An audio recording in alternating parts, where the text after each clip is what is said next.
नमस्कार। आप देख रहे हैं बीसीसी न्यूज। मैं हूं रमा धीमान। आइए बुलेटिन की शुरुआत करें, लेकिन उससे पहले हेडलाइंस।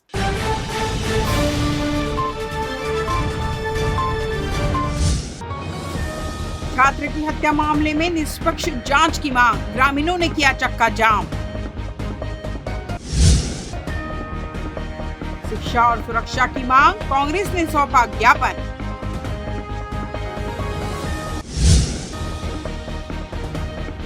पीएम के खिलाफ अपशब्दों का इस्तेमाल, भाजयुमों ने किया विरोध प्रदर्शन। और चक्रधर समारोह में कलाओं की अनुपम प्रस्तुति, भाव विभोर हो रहे दर्शक। हेडलाइंस के बाद खबरें विस्तार से। रतनपुर थाना क्षेत्र के ग्राम भरारी में 13 वर्षीय छात्र चिन्मय सूर्यवंशी की हत्या ने पूरे क्षेत्र को दहला दिया है। सरस्वती शिशु मंदिर रतनपुर में कक्षा 8वीं के छात्र चिन्मय की हत्या लूट की नीयत से कर शव को गांव के ही पुराने स्कूल भवन में फेंक दिया गया था। घटना 31 जुलाई की शाम की है, जब चिन्मय घर से मोबाइल लेकर निकला और देर रात तक वापस नहीं लौटा। परिजनों की शिकायत पर पुलिस ने मोबाइल की लोकेशन के आधार पर 19 वर्षीय छत्रपाल सूर्यवंशी को हिरासत में लिया। पूछताछ में उसने हत्या की वारदात कबूल की। आरोपी को गिरफ्तार कर जेल भेजा गया है। हालांकि परिजनों और ग्रामीणों का आरोप है कि मामले में और भी लोग शामिल थे, लेकिन पुलिस ने केवल एक युवक को ही आरोपी बनाकर कार्रवाई की। इसी मांग को लेकर मंगलवार को ग्रामीण कलेक्टर और एसएसपी को ज्ञापन देने जा रहे थे, जिन्हें रास्ते में ही रोक दिया गया। इससे आक्रोशित होकर ग्रामीणों ने भरारी के पास नेशनल हाईवे पर चक्का जाम कर दिया। करीब आधे घंटे तक यातायात ठप रहा और वाहनों की लंबी कतारें लग गई। बाद में पुलिस अधिकारियों के समझाने पर जाम खोला गया।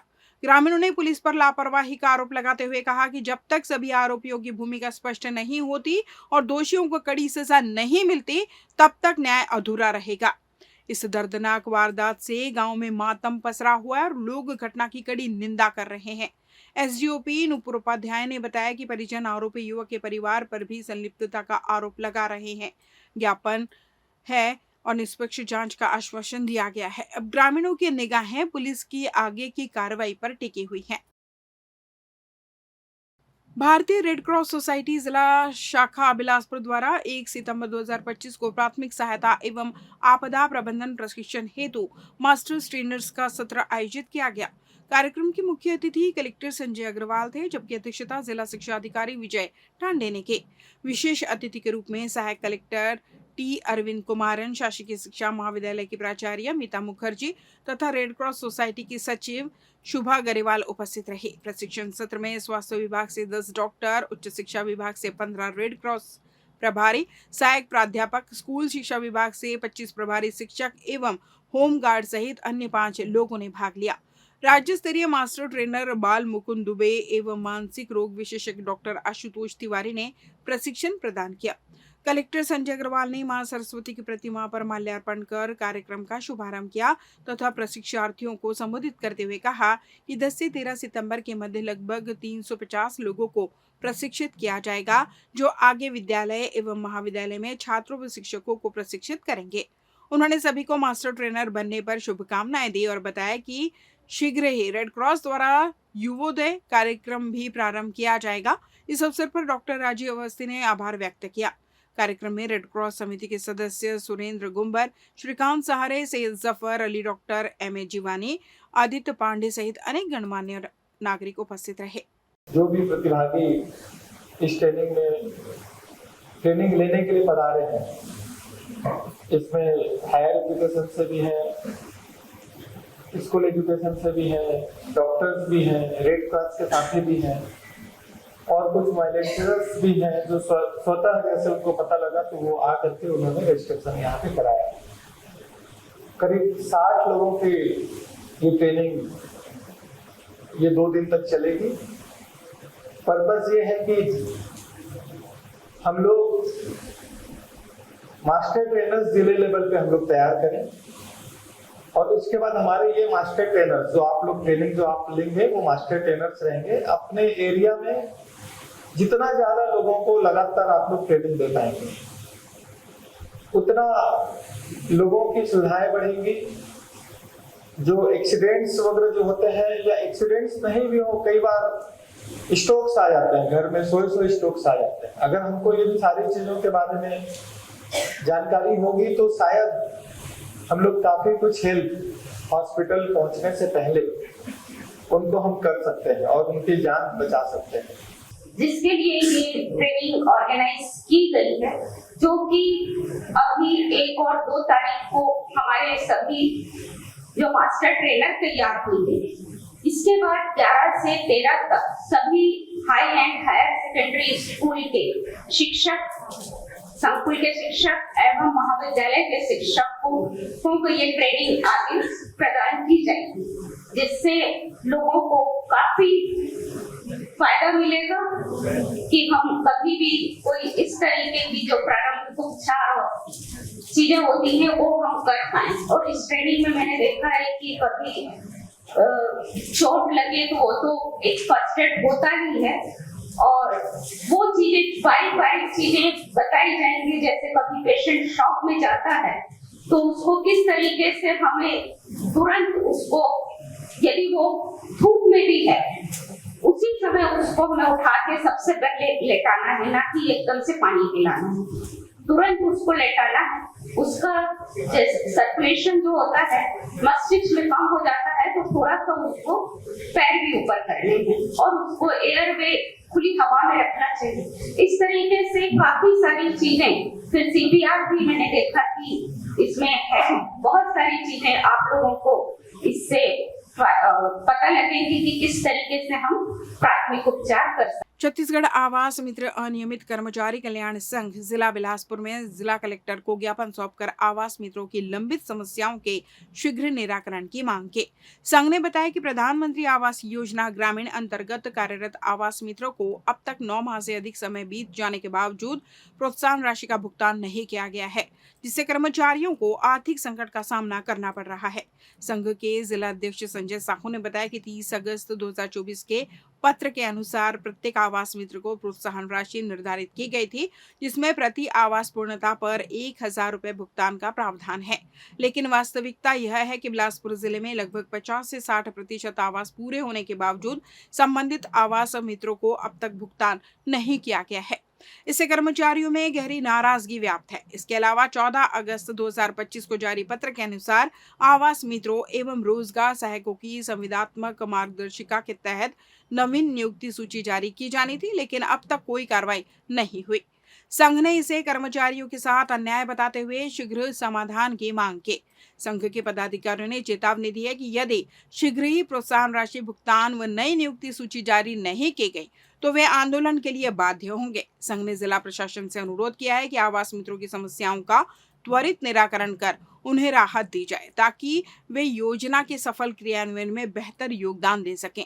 वहीं जिला पंचायत सीईओ संजीव अग्रवाल ने भरोसा दिलाया कि कुछ लोगों का भुगतान किया गया और शेष लोगों को जैसे ही फंड आएगा भुगतान किया जाएगा। आवास मित्रों के भुगतान के लिए मॉनिटरिंग ऐप की अनिवार्यता न रखी जाए, पहले तो ये है। और हमारा जो काम है आवास मित्रों को, उनको क्या बोलते हैं, उनके काम के स्थान पर रोजगार सहायकों को ना दिया जाए। और ये है कि बिना कारण से अगर कोई शिकायत करता है तो तुरंत आवास मित्रों को निकाल दिया जाता है, लेकिन इसके सत्यता की पुष्टि होने के बाद भी उनको काम से पृथक किया जाए। हम ये चाहते हैं। बता रहे थे 9 महीने से पेमेंट नहीं हुआ है, हाँ सर, 9 महीने से पेमेंट नहीं हुआ है। हम लोग खुद आर्थिक कठिनाइयों का बहुत दिनों से सामना कर रहे हैं। पेमेंट हुआ पिछले महीने, मतलब 1 महीने के पहले, तो किसी को 3,000, किसी को 5,000, किसी को 7,000, किस बेस पे दिए हैं ये भी नहीं पता। और इतना पेमेंट होता ही क्या है सर? 9 महीने से काम कर रहे हैं और 5-7 हजार रुपये मिला है।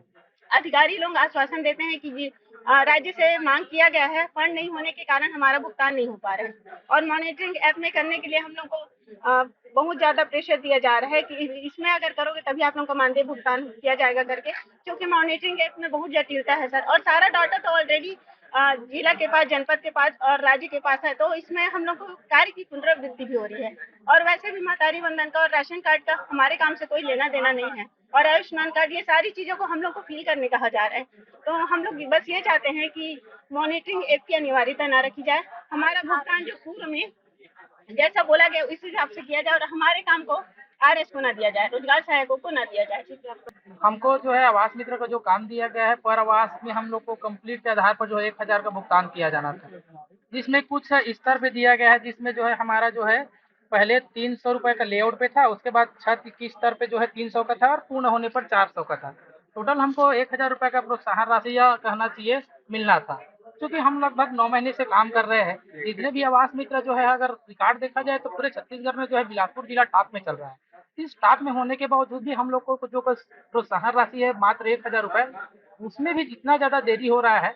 बिलासपुर को छोड़ करके अन्य अगर किसी जिलों की बात करें जिसमें बेमेतरा को अगर रखा जाए तो वहाँ जो है पूर्णता के आधार पर जितने आवास पूर्णता हुआ है उसके आधार पर 1000 रुपये का भुगतान किया गया है। वही मांग जो है हम पिछले 9 माह से कर रहे हैं, लेकिन इसके लिए अभी तक एक प्रशासन या हमारे यहाँ जितना भी है उसमें हमको कोई पॉजिटिविटी अभी तक दिखाई नहीं दी है। और ये हमारा लगभग तीसरा ज्ञापन है और हर ज्ञापन में हम केवल इतना ही मांग कर रहे हैं कि हम जो सुबह से शाम तक अपने बच्चों के लिए, अपने परिवार के लिए जो लड़ाई लड़ रहे हैं, उस लड़ाई के लिए जो मात्र 1000 रुपये का भुगतान है उसमें भी इतना देरी क्यों। आवास मित्रों को मिला था 2000, 3000, 5000 का भुगतान। अगर ये देखा जाए तो 2000, 3000, 5000 9 महीने में है क्या चीज। हम तो पेट्रोलिंग में रोज 100 रुपए का अपना जो है खुद के पैकेट से चला करके काम चला रहे हैं और ये स्थिति हमारा जो है बहुत ही दयनीय हो गया है। वहीं एक नया एप्स लाया गया है आवास मित्र ऐप, जिसमें बोला गया है कि आवास मित्रों को जो है देख रेख में ये एप्स को बनाया गया है। उसमें अगर देखा जाए तो इतना टेक्निकल इशू था, उसमें एक छोटे से जानकारी से लेकर महतारी बंधन योजना की आईडी से लेकर वो जो है राशन कार्ड की नंबर तक हमको करना था, जो हमको बहुत ज्यादा दिक्कत है। हम केवल इतना चाहते हैं कि जो हमारी पूर्णता है, प्रत्येक आवास मित्र की अगर पूर्णता है, जैसे मैंने 50 कंप्लीट कर लिया है तो पर हेड के हिसाब से मुझे 50,000 का मिलना चाहिए। बस हमारी इतनी सी मांग है जिससे हमारी समस्या खत्म हो जा रहा है। इनका कार्य करते हुए 8-9 महीने हो गए हैं और पिछले माह 20 लाख भुगतान किया गया था और फिर राशि की मांग पेट से की गई है और शीघ्र ही आवेदन का प्राप्त हो जाएगा। साथ ही इनको अपना कुछ एंट्री भी करने वाला है, एंट्री नहीं हो पाई है, इस टाइम से आवेदन नहीं मिल पाएगा। एंट्री कार्य चल रहा है इनके द्वारा, एंट्री होकर आवेदन मिल जाएगा। भुगतान जो किया गया उसमें अंतर है राशि बता रहे हैं। अभी आवंटन कम था तो भुगतान कम हो पाया है, यदि आवंटन पूरा मिल जाएगा तो उनको कम कराओ। मस्तूरी जनपद पंचायत क्षेत्र के पचपेड़ी तहसील अंतर्गत ग्राम पंचायत धनगवा, पकरिया और भगवान पाली के करीब 100 किसान इन दिनों एग्रीटेक पोर्टल की तकनीकी गड़बड़ी से परेशान हैं।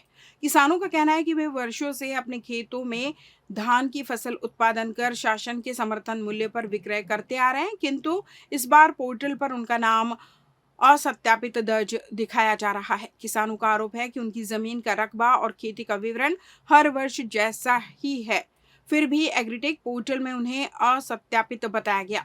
शासन की नई व्यवस्था के अनुसार पोर्टल में सत्यापन के बिना किसान अपनी उपज विक्रय नहीं कर पाएंगे। ऐसे में आगामी धान खरीदी सीजन में उन्हें भारी नुकसान झेलना पड़ सकता है। इस समस्या को लेकर मंगलवार को तीनों ग्राम पंचायतों के लगभग 100 किसान बड़ी संख्या में कलेक्ट्रेट पहुंचे। किसानों ने जिला कलेक्टर को ज्ञापन सौंपते हुए तत्काल सत्यापन की मांग की। उन्होंने कहा कि यदि समय रहते इस समस्या का निराकरण नहीं किया गया तो क्षेत्र के सैकड़ों किसान अपनी मेहनत की फसल बेचने से वंचित रह जाएंगे। किसानों ने प्रशासन से मांग की है कि पोर्टल में तकनीकी गड़बड़ी दूर कर उन्हें शीघ्र सत्यापित किया जाए ताकि वे समर्थन मूल्य पर धान विक्रय कर सके। किसानों की समस्या पर जिला प्रशासन ने ज्ञापन प्राप्त कर संबंधित विभाग को आवश्यक कार्रवाई करने का आश्वासन दिया है। ग्रामीण अंचल के किसानों का कहना है कि यह केवल तकनीकी लापरवाही का परिणाम है, जिसका खामियाजा मेहनतकश किसानों को नहीं भुगतना चाहिए। अब देखना होगा कि जिला प्रशासन कितनी शीघ्रता से इस मसले का समाधान करता है। किसान एग्री पोर्टल कोड जो मोदी सरकार अभी लाया है उसमें हम लोग सीएससी सेंटर में पंजीयन करवाए हैं, 4 महीना हो गया और तहसीलदार पटवारी बोल रहे हैं कि आप लोगों का जो पंजीयन करवाए हैं वो मेरे आईडी में नहीं शो कर रहा है कि हमारा सत्यापन नहीं किया जा रहा है। तो हम लोग 100 किसान आए हैं कलेक्टर ऑफिस, कलेक्टर साहब से निवेदन करें ताकि हमारा पंजीयन किया जाए और धान बेच सके। इतने हमारा निवेदन है सरकार से। जल्द से जल्द हमारा जो भी त्रुटि होगा, हम लोग तो नहीं जानते कि तकनीकी समस्या होगा, जो भी होगा तत्काल निराकरण किया जाए, नहीं अन्यथा नहीं तो हम लोग सब सड़क में आकर चक्का जाम करेंगे सरकार के पक्ष में। उसका दोषी सरकार होगा। मोर पिताजी के 10 एकड़ खेत है, वह जब ले सोसाइटी चालू है तब से वह जुड़े है। ओकर धान नहीं बेचाए, आज पंजीयन नहीं है ओकर नमो ओकर बेटा मैं गणेश रामो जांगड़े, मोरो 3 एकड़ खेती है, अब मोरो पंजीयन नहीं होत है। ये सब माले का आईडी हन का चल मिलबे नहीं कर, पटवारी का रखा जाथन तो कथे मोर सुनी है, तहसीलदार से जाथन तो कथे मोर सुनी है, ईडीएम साथन मजदूरी तो कथे मोर सुनी है। तो भाई हम धान बेची तो बेची कम अब एक से कर्जा भी फिर सोसाइटी से कर्जा ले हन, खातू ले हन, केसीसी ले हन, पहले हमन कामा छोड़बो किसान मन अब कामा कडाबो। हर साल परेशानी आते कि ये साल ऐसे परेशानी कोई साल में आए परेशानी आसत परेशानी आवत है।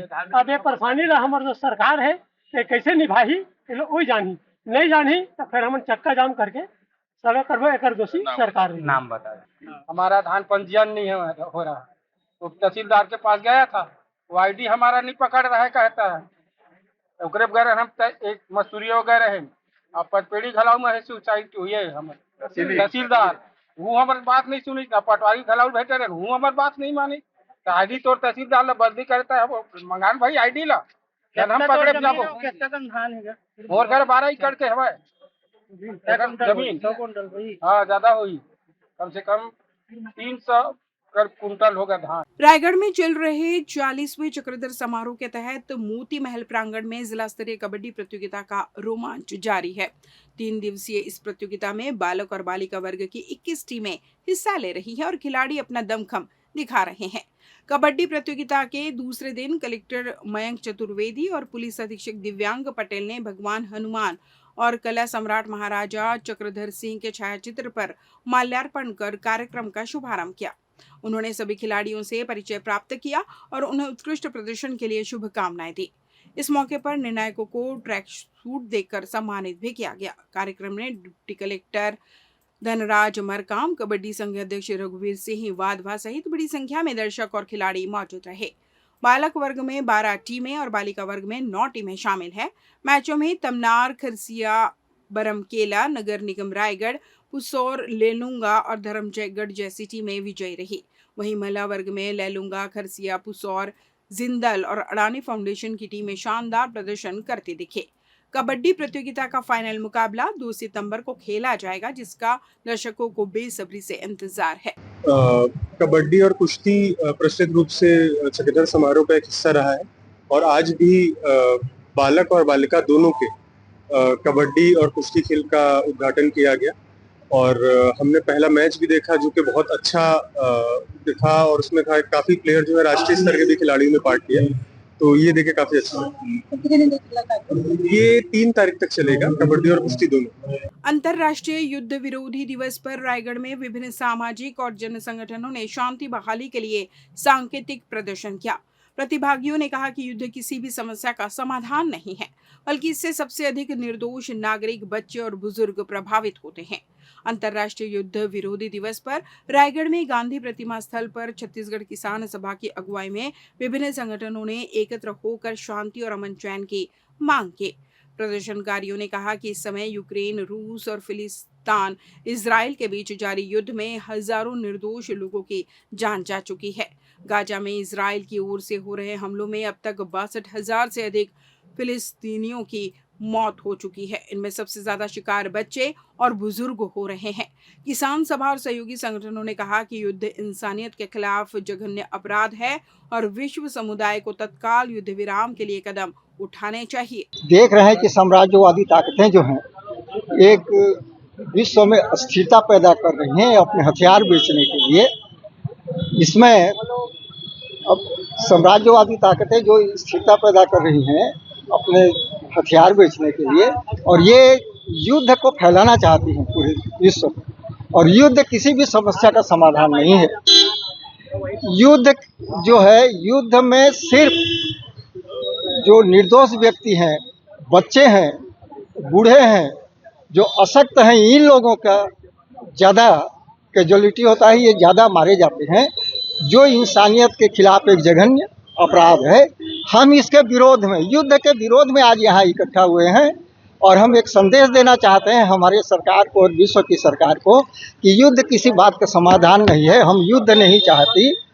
दुनिया के जो शांति प्रिय लोग हैं वो युद्ध नहीं चाहते, वो शांति चाहते हैं। इसलिए तत्काल युद्ध जो है बंद होना चाहिए और एक अमन और शांति का फैलाव जो है दुनिया में होना चाहिए। रेलवे परिक्षेत्र के इंद्रपुरी वार्ड क्रमांक 8 में वर्षों से झुग्गियों में रहने वाले लगभग 300 परिवारों को रेलवे ने जमीन खाली करने नोटिस जारी किया है, जिससे भयभीत और परेशान अतिक्रमणकारियों ने अब जिला प्रशासन से राहत देने की मांग करते हुए कहीं भी आवास उपलब्ध कराने की मांग की है। झुग्गियों में रहने वाले प्रभावित परिवारों ने जल्द राहत देने की गुहार लगाई है, जिनका कहना है कि रेलवे के हटाए जाने के बाद उनके परिवारों के पास रहने के लिए कोई जगह नहीं है। लिहाजा प्रशासन आवास उपलब्ध कराने की व्यवस्था करे। वार्ड क्रमांक 8 इंद्रपुरी नगर है, वहाँ रेलवे की भूमि में हम लोग रहते हैं। करीब 35 साल 40 साल हो गए। वहीं से हम लोग बच्चे लोगों की पढ़ाई लिखाई यानी सभी रोजी रोटी हमारा वहीं से चलता है, वहीं रह करके हम लोग रहते हैं, तो चल रोजी रोटी चलता है। अब वो जो रेलवे की भूमि है वो टूटने वाली है। रेलवे गवर्नमेंट ये आदेश जारी किए हैं इनको खाली करने के लिए, उनका एक पर्सनल अधिकार है, पर हम अपने स्टेट गवर्नमेंट से इस मुद्दे को लड़ रहे हैं कि भाई देखिए, मोदी जी ने, सेंट्रल गवर्नमेंट के सरकार ने कहा है कि बेघरों को घर दिया जाए, तो जिनकी बेघरों को घर दिया जाए, और उसी मुद्दे को लेकर हम लड़ रहे हैं स्टेट गवर्नमेंट से कि हमारा कहीं आवास नहीं है, न हमारे पास पैसे हैं, हम गरीब बेरोजगार हैं, हम इतने पैसे कहाँ से लाएंगे प्लाट खरीदने के लिए। सरकार को चाहिए, सेंट्रल गवर्नमेंट से लेकर के स्टेट गवर्नमेंट और कलेक्टर को चाहिए कि 500 लोगों को जिनकी झुग्गी झोपड़ी टूट रही है उनको कहीं न कहीं बसा दिए जाए। वो मजदूर है, वो गरीब है, वो अपनी आवास की व्यवस्था नहीं कर पा रहे हैं। शिक्षा के क्षेत्र में लगातार बढ़ते अपराधों और विद्यालयों में विद्यार्थियों के बीच हो रही अप्रिय घटनाओं को देखते हुए चिंता का माहौल है।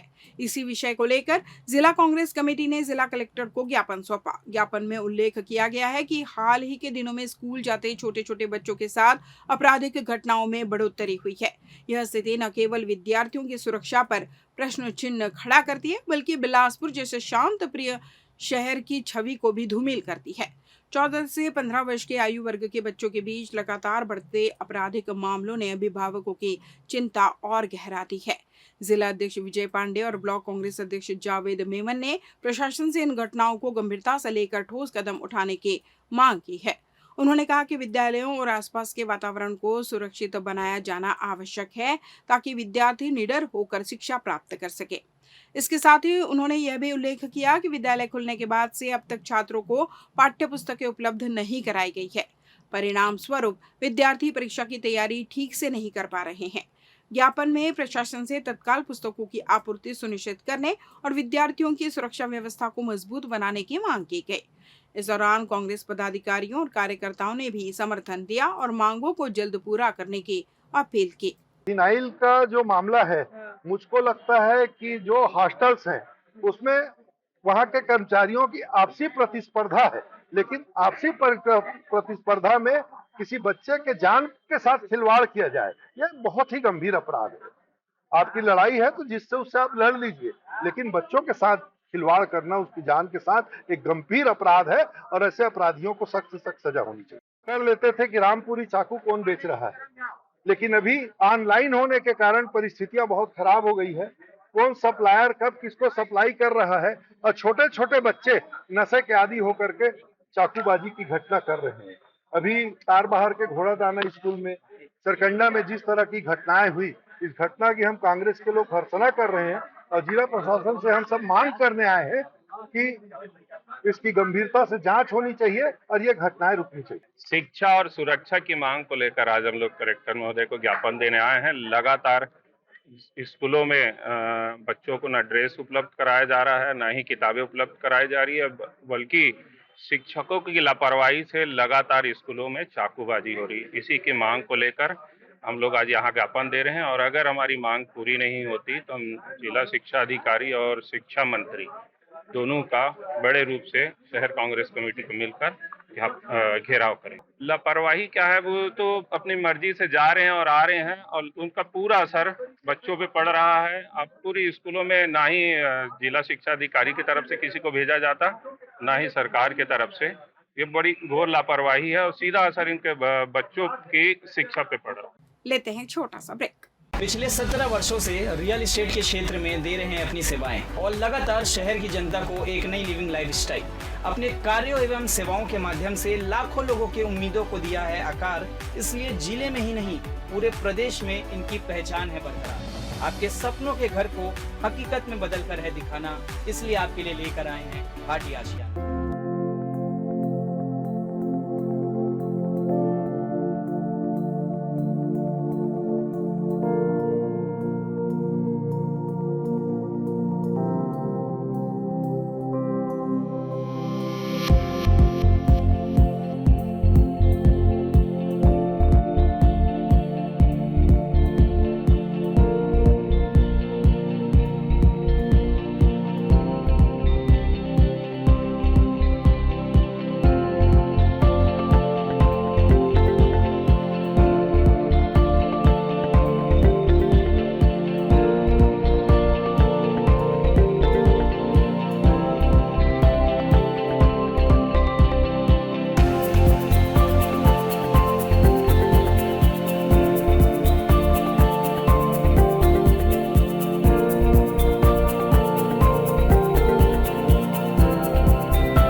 बाद आपका स्वागत है। बढ़ते हैं अगली खबर की ओर।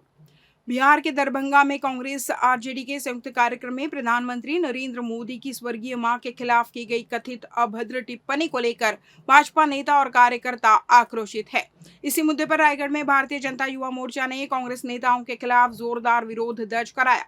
भाजपा के प्रदेश नेतृत्व के आह्वान पर रायगढ़ जिला भाजपा युवा मोर्चा ने स्टेशन चौक पर सद्बुद्धि यज्ञ का आयोजन किया। भाजपा कार्यकर्ताओं ने कांग्रेस नेताओं के बयान की कड़ी निंदा करते हुए कहा कि दरभंगा के मंच पे राहुल गांधी, तेजस्वी यादव की मौजूदगी में की गई इस अभद्र टिप्पणी ने पूरे देशवासियों की भावनाओं को आहत किया है। भाजयुमो ने कहा कि यह टिप्पणी न केवल प्रधानमंत्री का अपमान है बल्कि पूरे देश की मातृशक्ति का भी अपमान है। विरोध प्रदर्शन के तहत कार्यकर्ता इससे पहले कांग्रेस नेताओं का पुतला दहन भी कर चुके हैं। भाजयुमो ने उम्मीद जताई कि इस सद्बुद्धि यज्ञ से ऐसे नेताओं को सही मार्गदर्शन और सद्बुद्धि प्राप्त होगी। पूरे प्रदेश भर में जिस प्रकार से मंदबुद्धि कांग्रेस के नेता ने बिहार के मंच में, दरभंगा के मंच में माननीय यशस्वी प्रधानमंत्री, विश्व के सबसे लोकप्रिय प्रधानमंत्री नरेंद्र मोदी जी के माता जी के ऊपर अभद्र टिप्पणी तेजस्वी यादव और सभी के समक्ष उनके मंच से उनको अपमानित किया जाता है, उनके लिए अपशब्द उपयोग किया जाता है।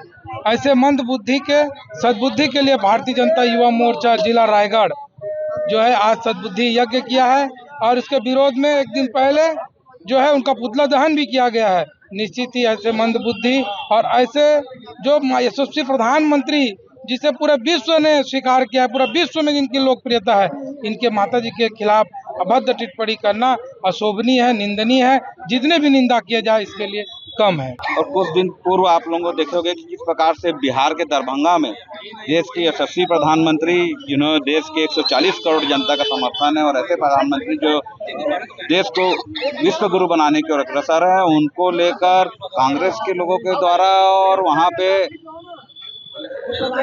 जो राजद की सरकार है उनके नेताओं के द्वारा हमारे प्रधानमंत्री जी की माता के ऊपर जो गाली गलौज की गई थी उसको लेकर पूरी देश की जनता उद्धलित है। भारतीय जनता पार्टी के कार्यकर्ता उद्धलित है और इस प्रकार से आप राहुल गांधी को देखेंगे कि उसे मंद बुद्धि पूरी देश की जनता मानती है, भाजपा नहीं मानती है, पूरी देश की जनता मानती है। जिस प्रकार से उनका बयान आता है, जिस प्रकार से अभी वोट चोरी की बात कर रहे हैं, मतलब उनको किसी चीज का ज्ञान नहीं है और ऐसे मंद बुद्धि बालक को सद्बुद्धि मिले करके भारतीय जनता युवा मोर्चा ने यहाँ सद्बुद्धि यज्ञ का आयोजन किया है। यह आयोजन पूरे छत्तीसगढ़ प्रदेश में हो रहा है। रायगढ़ में 40वें चक्रधर समारोह के तहत पारंपरिक खेल कुश्ती प्रतियोगिता का भव्य शुभारंभ हुआ। देश भर से आए 80 पहलवानों ने इसमें हिस्सा लिया, जिनमें 40 पहलवान छत्तीसगढ़ के थे। इस मौके पर बड़ी संख्या में गणमान्य अतिथि और दर्शक मौजूद रहे। नेताओं ने कहा कि परंपरागत खेलों को संरक्षित और प्रोत्साहित करने की जरूरत है ताकि नई पीढ़ी भी स्वस्थ समाज और खेल संस्कृति से जुड़ सके। रायगढ़ राजमहल परिसर के पास 40वें चक्रधर समारोह का आकर्षण बना कुश्ती प्रतियोगिता का शुभारंभ इस अवसर पर लोकसभा सांसद राधेश्याम राठिया, राज्यसभा सांसद देवेंद्र प्रताप सिंह, महापौर जीववर्धन चौहान, सभापति डिग्री साहू सहित कई अधिकारी, कर्मचारी और गणमान्य नागरिक उपस्थित रहे। कुश्ती प्रतियोगिता ने कुल 80 पहलवानों ने हिस्सा लिया। इनमें 40 पहलवान छत्तीसगढ़ से और 40 देश के अन्य राज्यों से पहुंचे थे। पारंपरिक मिट्टी के अखाड़े में हुए मुकाबलों ने दर्शकों को रोमांचित कर दिया। राज्यसभा सांसद देवेंद्र प्रताप सिंह ने कहा कि छत्तीसगढ़ में खेलों का कल्चर लगभग समाप्त होते जा रहा है, जिसे फिर से जीवित करने की आवश्यकता है। उन्होंने कहा कि प्रधानमंत्री नरेंद्र मोदी का भी आह्वान है कि खेल की संस्कृति को पुनर्जीवित किया जाए, क्योंकि जब हमारा युवा, महिलाएं और बुजुर्ग स्वस्थ होंगे तभी 2047 तक विकसित भारत का सपना साकार हो सकेगा। उन्होंने यह भी कहा कि चक्रधर समारोह में कुश्ती और कबड्डी जैसे परंपरागत खेलों को महत्व दिया जा रहा है। मिट्टी के अखाड़े में खेलने से खिलाड़ी मजबूत बनते हैं और किसी भी स्तर पर बेहतरीन प्रदर्शन करने की क्षमता रखते हैं। आज प्रथम दिन है और लगभग 80 पहलवान इस आयोजन में भाग ले रहे हैं और जैसे कि मुझे बताया गया कि लगभग 40 पहलवान हमारे छत्तीसगढ़ से आ रहे हैं और मैं सभी से वही आह्वान किया हूँ कि हमारे छत्तीसगढ़ में खेल का जो कल्चर है वो लगभग समाप्त हो गया है और हमारे आदरणीय मोदी जी का भी एक आह्वान है सांसद खेल महोत्सव के माध्यम से कि खेल की जो कल्चर है, जो खेल संस्कृति है, उसको वापस जगाना है। और जब हमारा युवा, हमारे महिलाएं, हमारे बुजुर्ग जब स्वस्थ होंगे, तभी जो हमारा जो 47 का जो सपना है विकसित भारत का, तभी सफल होगा। रायगढ़ में आज हमारे अखिल भारतीय कुश्ती राज्य स्तर के हमारे सभी खिलाड़ियों को रायगढ़ में मंच मिला है, तो मैं सबको बहुत बहुत मेरी ओर से बधाई देता हूँ।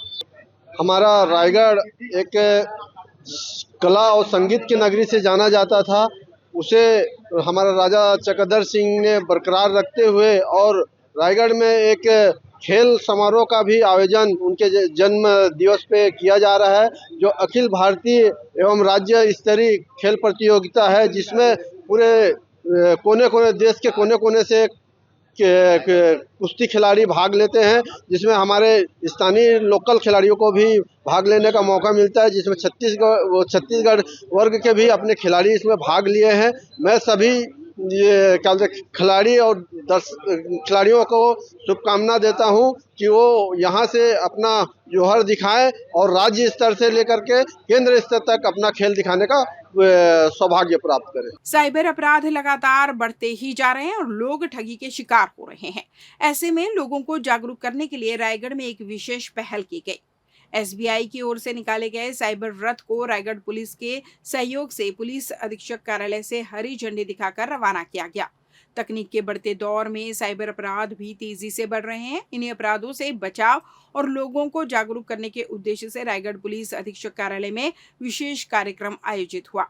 एसबीआई की पहल पर तैयार साइबर रथ को एसबीआई के अधिकारी और रायगढ़ पुलिस ने हरी झंडी दिखाकर रवाना किया।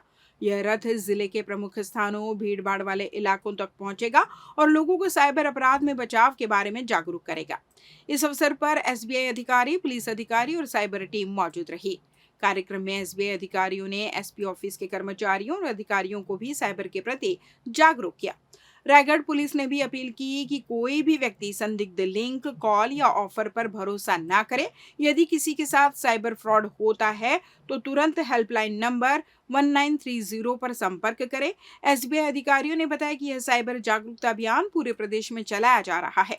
इस दौरान साइबर रथ जहां जहां पहुंचेगा वहां नुक्कड़ नाटक और जागरूकता कार्यक्रमों के जरिए लोगों को बताया जाएगा कि ऑनलाइन ट्रांजैक्शन करते समय किन बातों का ध्यान रखना चाहिए और क्या गलतियां नहीं करनी चाहिए। रायगढ़ पुलिस का सक्रिय सहयोग इस पहल को और प्रभावी बना रहा है। पुलिस प्रशासन ने हमेशा की तरह जनता की सुरक्षा और जागरूकता को प्राथमिकता दी है। पुलिस का कहना है कि जब तक लोग जागरूक नहीं होंगे तब तक साइबर अपराधियों को रोक पाना मुश्किल है। इसलिए सभी नागरिकों का दायित्व है कि वे सतर्क रहें और दूसरों को भी जागरूक करें। जैसा कि हम सभी जानते हैं, लगातार जो टेक्नोलॉजी बढ़ रही है, टेक्नोलॉजी बढ़ने के साथ ही साइबर क्राइम के अपराध भी बढ़ रहे हैं। इसी तारतम्य में आज एसबीआई के द्वारा एक साइबर रथ को हरी झंडी दिखाया गया है और उसमें जो रायगढ़ जिला है, रायगढ़ जिले में ये साइबर रथ चारों ओर घूमेगी और जो लोग हैं, ठीक है, वो सारे लोगों को साइबर अवेयरनेस के प्रति जागरूक किया जाएगा।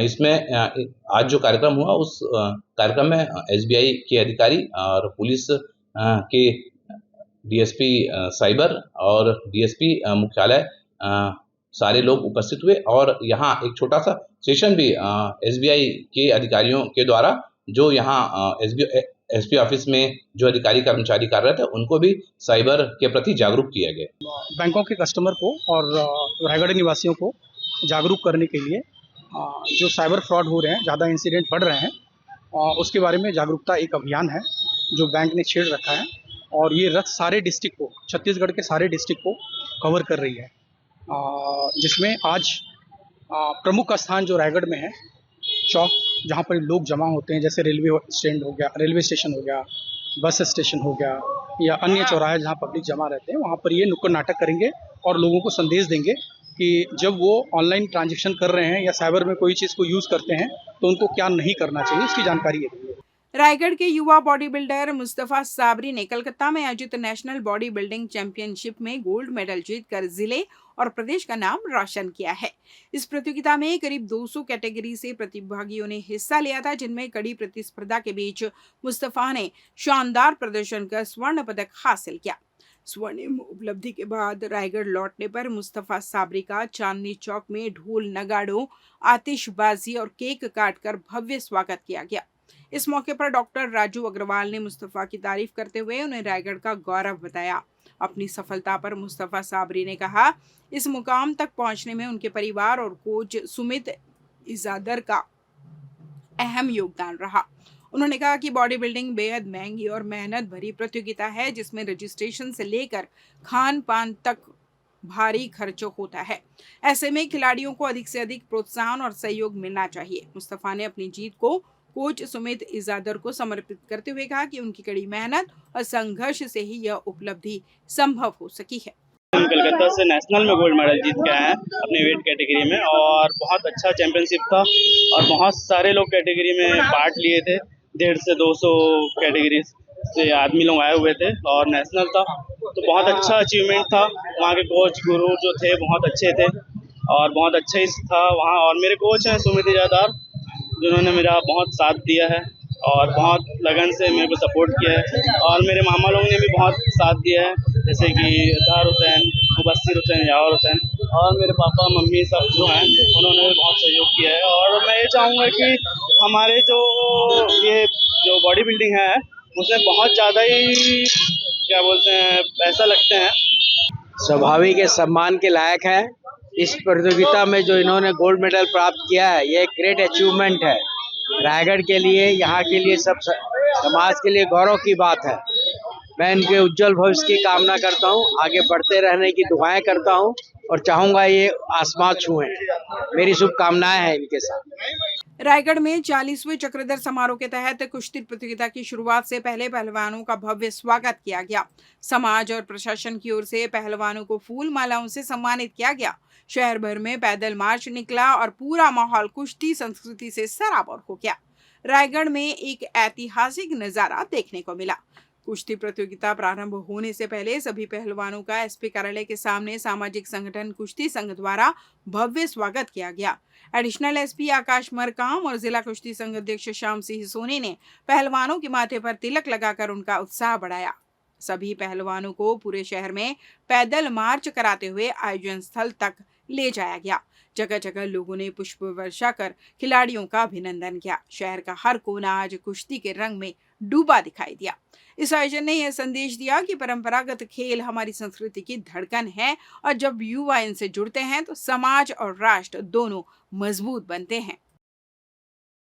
रायगढ़ में चल रहे अंतर्राष्ट्रीय ख्याति प्राप्त चक्रधर समारोह के 6वें दिन सुर और लय का अद्भुत संगम देखने को मिला। दिल्ली के सुप्रसिद्ध संतूर वादक डॉक्टर विपुल कुमार राय ने अपनी अनुपम प्रस्तुति से श्रोताओं को मंत्रमुग्ध कर दिया। अंतर्राष्ट्रीय ख्याति प्राप्त चक्रधर समारोह का 6वां दिन राष्ट्रीय संगीत का अमूल्य धरोहर से सराबोर रहा। दिल्ली के प्रसिद्ध संतूर वादक डॉक्टर विपुल कुमार राय ने मंच पर आते ही अपने संतूर की मधुर झंकार से श्रोताओं का दिल जीत लिया। आकाशवाणी के ग्रेड ए कलाकार और संस्कृति मंत्रालय के उत्कृष्ट श्रेणी के कलाकार डॉक्टर राय ने रागों की शुद्धता और लय की साधना से ऐसी प्रस्तुति दी कि पूरा सभागार सुर और ताल का प्रवाह में डूब गया।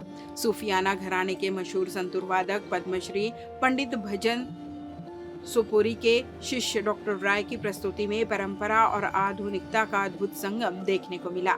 रागों की शुद्धता, छंदों का मधुर प्रयोग और लयकारी की बारीकियों ने दर्शकों को मंत्रमुग्ध कर दिया। दिल्ली विश्वविद्यालय से मास्टर, एमफिल और पीएचडी की उपाधि प्राप्त डॉक्टर राय देश विदेश के प्रमुख मंचों पर भारतीय शास्त्रीय संगीत की गौरवशाली परंपरा को नई ऊंचाई दे चुके हैं।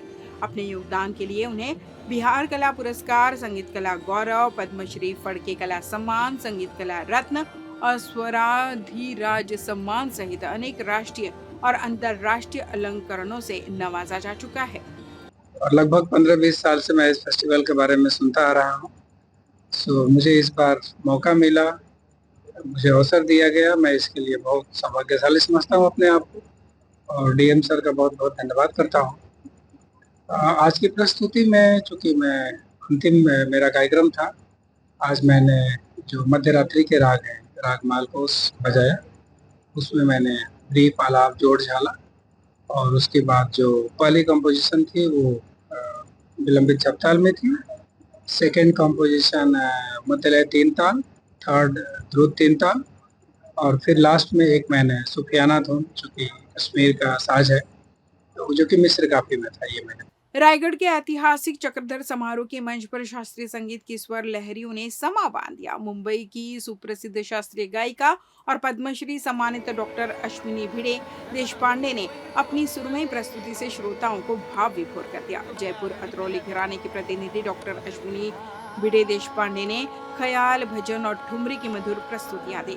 स्वर, ताल और भाव के अद्भुत संगम ने दर्शकों को मंत्रमुग्ध कर दिया। डॉक्टर भिड़े देशपांडे संगीत परंपरा से जुड़े परिवार से आते हैं। उन्होंने प्रारंभिक शिक्षा नारायण राव दातार से ली और अपनी माता मणिक भिड़े से जयपुर अतरौली घराने की गहन तालीम प्राप्त की। वे महान गायिका गान सरस्वती किशोरी आमोनकर की शिष्या भी रही हैं। संगीत नाटक अकादमी पुरस्कार और माणिक रत्न पुरस्कार से सम्मानित डॉक्टर देशपांडे को हाल ही में भारत सरकार ने पद्मश्री से अलंकृत किया। कबीर भजनों की विशेष प्रस्तुति के लिए उन्हें अलग पहचान मिली। डॉक्टर अश्विनी भिड़े देशपांडे की इस यादगार प्रस्तुति ने न सिर्फ रायगढ़ बल्कि पूरे समारोह को संगीत साधना का अनमोल अनुभव दिया। मैंने आज राग गौड़ मल्हार गाया। मौसम एकदम सुहावना और वर्षा ऋतु का हो रहा था, तो राग गौड़ मल्हार में ख्याल गाया, फिर राग प्रतीक्षा गाया, उसमें भी कारी बदरिया बंदिश थी, और फिर लास्ट में मैंने दादरा समर्पित किया। यहाँ रायपुर की डॉक्टर अनीता सेन थी जिनकी कॉम्पोजिशन थी नेह पिया, उनका दादरा गाकर मैंने अपने कार्यक्रम का समापन किया। इस बुलेटिन में बस इतना ही। अगले बुलेटिन में आपसे फिर मुलाकात, तब तक मुझे दीजिए विदा। नमस्कार।